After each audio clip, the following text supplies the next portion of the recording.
జై భీమ్. ఈరోజు డాక్టర్ బాబాసాహెబ్ అంబేద్కర్ గారి వర్ధంతి సందర్భంగా తెలంగాణ మాదిగ హక్కుల దండోర ఆధ్వర్యంలో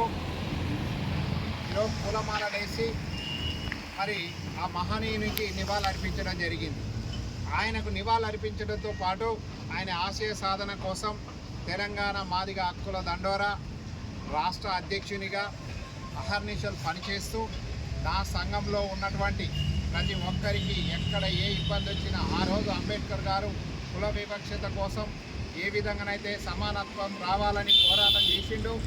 ఆ సమానత్వం ఆ విధమైనటువంటి మరి చైతన్యం తీసుకురావడంలో మరి ఆయన ఆశయ సాధన కోసం పనిచేస్తామని తెలియజేస్తూ మరి ఎస్సీ వర్గీకరణ మరి మాదిగా ఉపకులాలు అంతా ఒక సమన్వయంతో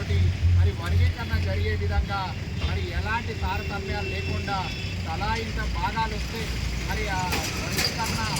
ఫలాలని పంచుకునే విధంగా దళితులు ముందుకు పోవాలని, దళితుల ఐక్యత వర్ధిల్లాలనే విధంగా కాన్సెప్ట్ తీసుకురావాలని దేశంలో అనేక వర్ణ వ్యవస్థని అంతా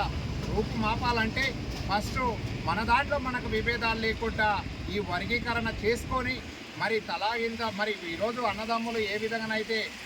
ఏర్పడి వర్గీకరణ చేసుకొని ఏ విధంగానైతే ఇండ్లు ఆస్తులు పంచుకుంటున్నారో మనకు వచ్చేటువంటి రిజర్వేషన్ ఫలాలని ఆ విధంగా పంచుకొని ముందుకు పోయి ఐక్యతగా ఉండాలని తెలియజేస్తూ ఆ మహనీయునికి మరొకసారి జోహార్లు అర్పిస్తూ జై భీమ్. జై అంబేద్కర్ గారి ఆశయాలను, అంబేద్కర్ గారి ఆశయాలను. జై భీమ్, జై భీమ్.